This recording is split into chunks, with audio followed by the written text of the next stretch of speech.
who do you think, if you could say to LeBron, this guy is the right fit for you, who does LeBron want to bring in?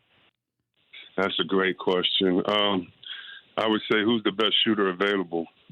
I think that's the only person that you go get for him. Now, don't get me wrong. If Kawhi, and I've been hearing rumors, is thinking about the Lakers, which I seriously doubt, then you got to get that three-headed monster, because if LeBron gets hurt next year, you're done. And there's a chance he gets hurt. Everybody was so surprised last year. If that was over-under, I would bet on him getting hurt. Not because I want him to, but just because age and father time, and we've heard all of that. So their question is, do we need to go get another max player that can take over if one of these guys get hurt, or do we need to go get some pieces a la Toronto? I would caution him and say, listen, go get shooters. Shooters are what's going to help you at the end of the day. AD is going to take up space. You're going to be in the pick and roll. You're going to be doing different things. You guys need to be able to attract two and kick it out to one. And so even with the game of Kuzma, I mean, I really don't know. I don't think Butler's the answer. I do think a guy like Brogdon would be very good, but he doesn't add that star power, but he's a 40-50. No, I like him.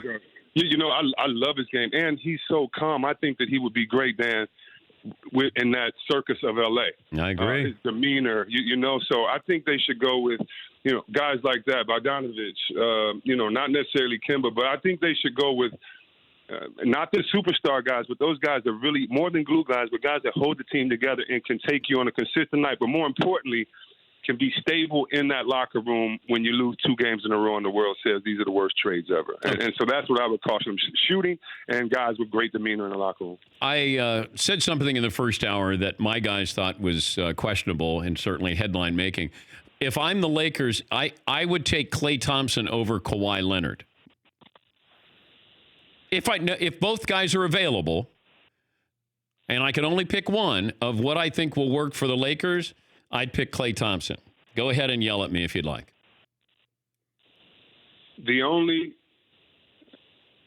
So Kawhi to me is a better player than Klay. Yeah. But that makes a lot of sense what you just said.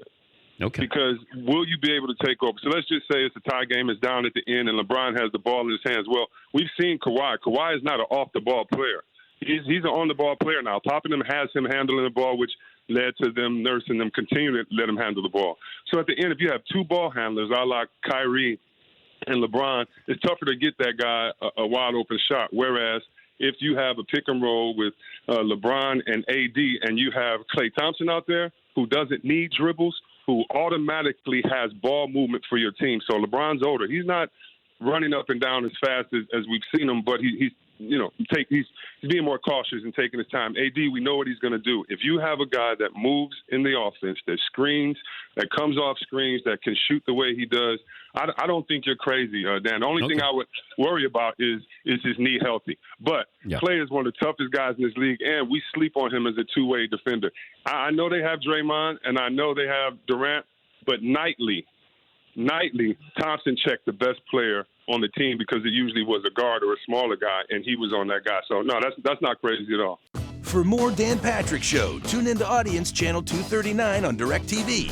Stream for free on VR Live or download the Dan Patrick Show app.